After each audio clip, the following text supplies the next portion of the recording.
Hello and welcome to another episode of Scott Reads Comics. Today I'm going to cover the essential official handbook of the Marvel Universe Master Edition, Volume 1, published in 2008 by Marvel Comics. This is going to be a 3-volume series. I'm going to cover Volume 1 now. And this particular essential volume covers the first alphabet part of the alphabet, Abomination to Gargoyle, of the Master Edition of the Official Handbook of the Marvel Universe. Quick history lesson. We had the Official Handbook of the Marvel Universe in 82 to 83, followed up by the Deluxe Edition from 84 to around 86.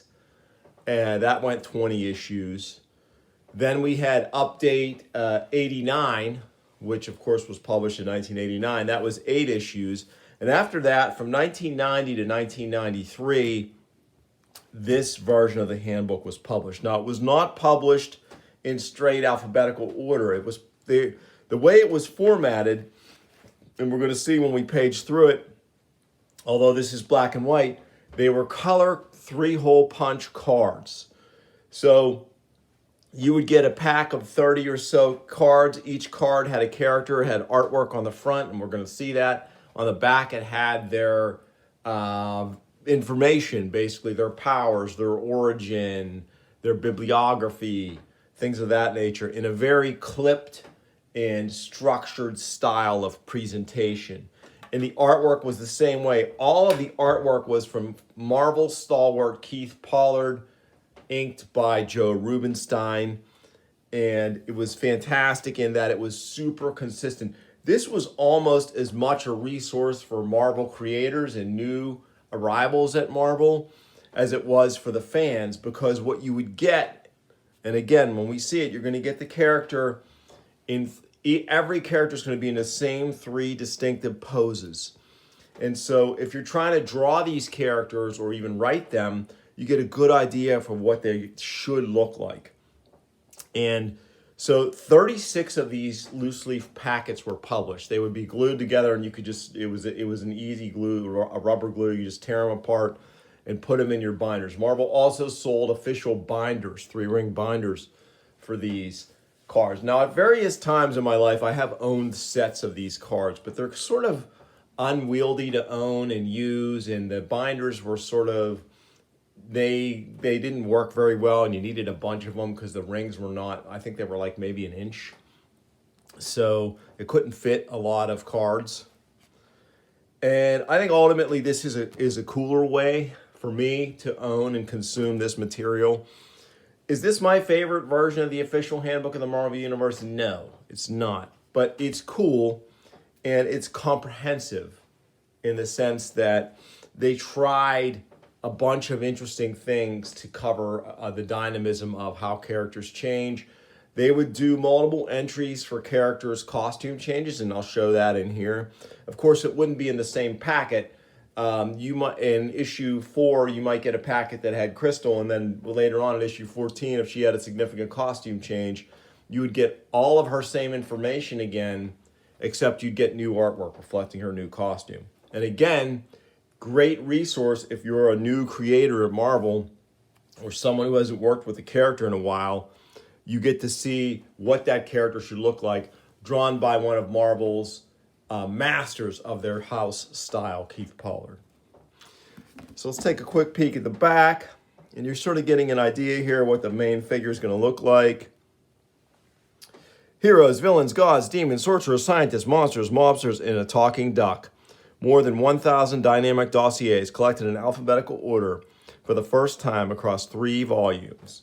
So yeah, this essential edition was important in 2008 because it collected these in this manner for the first time, which was significant. So this is gigantic. I'm not going to look through every page as I would with maybe a Savage Sword, because I think it's just not as interesting to look at. But I just want to give you a feel for what you'd be getting if you got this or try to pursue the color cards are nice. Okay, so right away we see the Abomination in his sort of melted form. So just to look here, we get the biographical data, physical description, powers and abilities. Note strength, superhuman class 100. So now they have these loose classes for strength. And I'll get to that in a second, but let me finish. Speed, stamina, durability, agility, reflexes, fighting skills, special skills and abilities, superhuman physical powers, superhuman mental powers, special limitations, source of superhuman powers, in his case, exposure to gamma radiation, paraphernalia, bibliography, significant issues. So this is kind of, this is a departure. I think you do get some good information here versus the old handbook entries because they didn't include a bibliography, but they included a narrative history of the character, which was kind of, I don't know, I guess your mileage may vary on the utility of the narrative history versus the bibliography, which covers the significant issues, which has little snippets like Incredible Hulk 159, awakened from coma, battled Hulk as ally of General Thunderbolt Ross.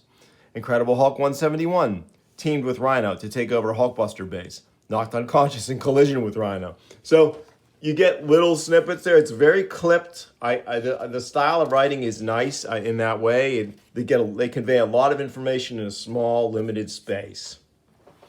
So they do a good job in getting you what you need to understand the character. And we can see here. So let me just get a character. Eligila. Love Eligila. So we have Eligila. We have him from the front. We have him from the side. We have him from the back. And early on, they were including these action sequences. And you're going to see later on, this was a dynamic publication. And they responded to the input of fans as it was being put out. So we're going to see changes as we go. Love that AIM entry. Here's an airwalk entry with another action shot. So I've marked a couple sections here just to talk about things. Okay, so this one I marked because one of the cool things is when they did a team entry, you would get a really neat snapshot of who was on the team. They call this the third lineup. And really nice artwork here. And this is not Pollard. This is Michael Netzer and Joseph Rubinstein. So love that Mike Netzer artwork, that Neil Adams style. He was a crusty bunker. So very cool. And Avengers membership roster, highly detailed breakdown of the characters in this lineup. So in another issue, you might get Avengers' fourth lineup to that point. So they have it here in alphabetical order because this is a collection that's collected it after the fact. So really great. This one is Kieran Dwyer and Joseph Rubinstein. I love these. These are great. And in color, they were nice. And again, you get the character like right here, Wonder Man. What's it say about Wonder Man? Membership record, Avengers number 9, 131, 132. So these are all his basic appearances as antagonist, 151, 153. 154, 157 as a non-member ally. Probationary member. So it goes through his whole history with the team. Here's the fifth lineup of the Avengers. I love this lineup too, really great. This is around the time they fought Nefaria, right around that time. Sixth lineup here, really cool. I love this appearance of the Safari jacket. This would have been the Korvac Saga era. The seventh lineup. So here we're getting into the Stern, Milgram, and eventually Buscema. And this is Al Milgram art here, not bad. And then Avengers West Coast, and on and on and on.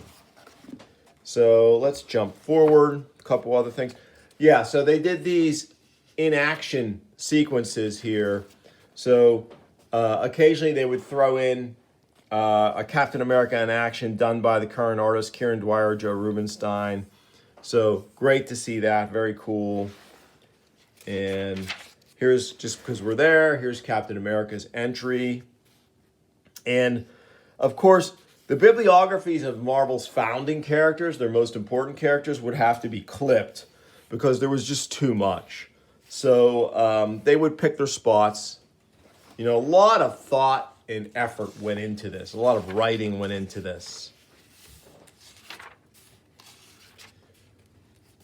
And you can see here, as I'm just paging through, the breadth of coverage. The other thing you'll be able to see is there's a mix of Silver Age, Bronze Age looks, Copper Age looks. And then, because this is published from 90 to 93, we are going to get some Iron Age characters, like Cardiac, for instance, who I would argue is sort of an Iron Age Spider-Man villain. First appearance, Amazing Spider-Man 344. So yeah, we're definitely bleeding into the Iron Age. Carnage, or Carnage, as we called him. Carrion, definitely a Bronze Age villain. Black Tom. All right, what do I have marked next here to talk about? Oh, okay, this is an example of... So here we have Crystal. This is during the quote-unquote jacket era of the Avengers, which I love, by Bob Harris and Steve Epting. And then if we page back, we see Crystal in her classic costume. All of this, because this would have been on the reverse side of her card, so this information is identical pretty much. It's just they wanted to depict her in her new costume, which they figured at the time she was a member of the Avengers. She was a significant character, so they were gonna show her. You were gonna get another card with an updated costume. Oh, Cutthroat. This is a definite ham and egger villain here. Perfect for the Villain Mission Force, my new RPG / tabletop skirmish game. There's Cyber. He's definitely an Iron Age villain there. This is when everyone was getting adamantium. So his strength is listed as enhanced human. Let's visit that for a second. So every couple of packets you would get a reprint of this, which is the stats, the sort of stat ratings, almost game-like, RPG-like. So intelligence, strength, speed, flight speed, water speed, stamina, durability, agility, reflexes. So just focusing on strength, because that's kind of an easy measurable. So below normal, cannot lift one's own body weight. I would say a normal person most likely couldn't lift their own body weight. It depends on the lift. Maybe a deadlift. But I digress.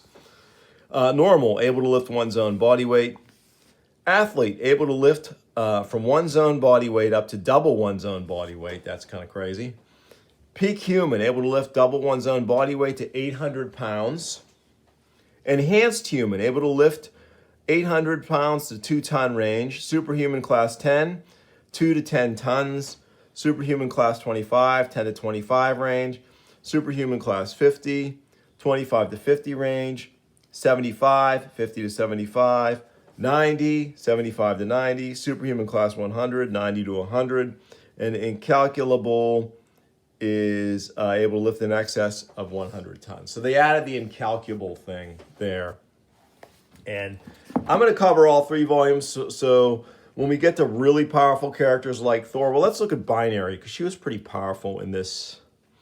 This is before she was depowered. Well, let's take a quick look at the Bi-Beast, because he is, of course, one of my favorite Hulk villains. There he is, looking amazing. Love the Bi-Beast. Height, 7 feet, 8 inches. Former, 20 feet. Weight, 360. Former, 1,000 pounds. So he's listed as class 100 strength. Not incalculable. So let me take a look. Let's look at Beta Ray Bill. His powers are pretty identical to Thor's. Let's see what his strength is listed as.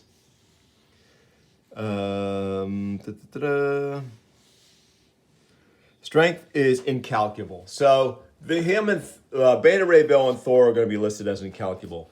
One neat thing, too, is when you get the back view of a character who has a long cape like this, they've drawn the cape up with their right arm. So you can see their full posterior look. And again, for an artist, that's important.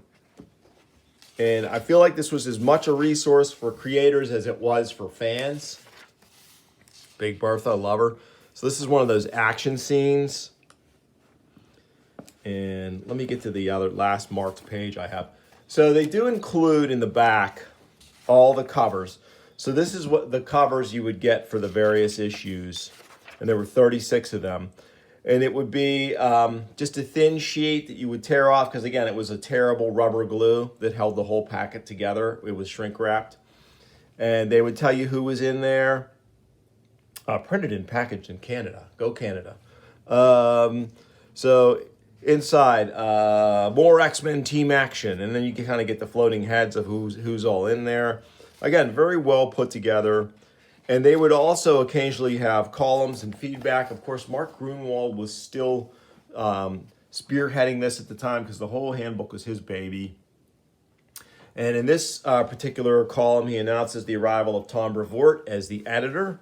And that's significant because Tom Brevoort is still a Marvel editor today. And he does a great Substack. He's active on Blue Sky and other places like that. He's a really keen creator. He has a fantastic blog. If you ever want to check out his blog about him buying comics during the Bronze Age, just really cool insights on comic collecting and comic making from Tom Brevoort. Just a super guy to follow online. So when I said it was a dynamic publication, it really is. Here's an example. And speaking of whom, you people really came through when I asked for feedback in issue 19. Though many of you had individual suggestions and questions, there does seem to be some consensus among you. First, you hate the action shot pages, believing them to be at odds with the rest of the package. We have taken your opinion into account and have already phased out these pages. Second, you like the team pictures, so they'll stay. So again, there was some dynamism. There was some back and forth with fans, and this is pre-internet. This is like the infancy of the internet. This stuff is coming via the mail, this feedback. Or, maybe they saw Mark Grunwald on the subway or something. I don't know. But it just speaks to the enthusiasm of fans, and they're writing letters, they're saying what they like, what they don't like. And the editorial team is responding. And in a production like this, where you're basically publishing loose sheets, you have that ability to make dynamic changes. Boy, you want to talk about an Iron Age character there. There's Farrell. Wow. First appearance, New Mutants number 99. Yeah, look at her. That is Keith Pollard doing his best Rob Liefeld interpretation there, or imitation. Is that the sincerest form of flattery? I guess it is. But anyway, again, this is fantastic. I picked this up on eBay for under $10. Now with shipping, I think it ended up being like 12 or 13 bucks altogether. But it's great. It's a superb resource, and it's the kind of thing that I know this information is on the internet, but I don't always want to look on a computer or on my phone for this kind of stuff. I want it at my fingertips. When I'm preparing to do a video, if I want to look something up quickly, I have all 3 volumes of this now, and I can just grab them and look up a first appearance or a significant appearance, or if you have a costuming question or something like that. Heck, as a long-term project, if you were into it, you could take colored pencils and you could color each one of these figures in. I mean, that would be an epic labor of love. It would also be kind of awesome to do. So I'm sorry these aren't in print anymore. I'm hoping that I'm sure that they'll get around to doing an omnibus of the Master Edition. I wish they would do an epic collection. That would be if I had my druthers, that's what I would want to see. And maybe they will, who knows. But Marvel's got a lot of stuff on their reprint plate right now. And who knows when they'll get to something like this. Hopefully sooner rather than later, because I love this stuff. It just fuels my fandom, fuels my desire to talk about this stuff, consume it, collect it. And it just brings back a lot of fond memories. And I hope it does for you too. If you like this episode, please like and subscribe. Tell your friends. I'll bring you more soon on Scott Reads Comics. Thanks for watching.